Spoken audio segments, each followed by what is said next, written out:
વડોદરા શહેરના દંતેશ્વર તળાવમાં વધુ એક યુવકે મોતની છલાંગ લગાવીને આપઘાત કર્યો। દંતેશ્વર તળાવ હવે જાણે સુસાઇડ પોઈન્ટ બની ગયું હોય તેમ આપઘાતનો આ સિલસિલો થંભવાનું નામ જ નથી લઈ રહ્યો। ખૂબ જ ટૂંકા ગાળામાં આ તળાવમાં 5થી પણ વધુ આપઘાતના બનાવો સામે આવતા સમગ્ર વિસ્તારના સ્થાનિક રહીશોમાં ભારે ચિંતા અને ભયનો માહોલ છવાઈ ગયો છે।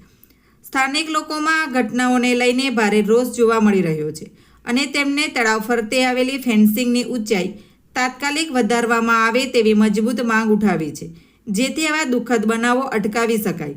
ઘટનાની જાણ થતાં જ મક્કરપુરા પોલીસનો કાફલો સ્થળ પર પહોંચી ગયો હતો અને પોલીસે મૃતદેહને બહાર કાઢી આગળની કાયદેસરની તપાસ હાથ ધરી છે।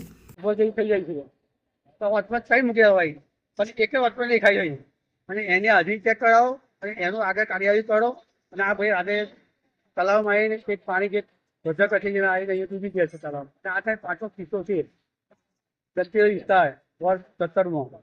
કેટલા વાગે આ બનાવ બન્યો છે? આ બનાવ બન્યો રાતે 11:30 પછી બનાવ બન્યો હતો। રાતે 11:30 પછી બનાવ બન્યો છે। શું નામ છે તમારું? મારું નામ કનુભાઈ એમરાબારી। ઓકે।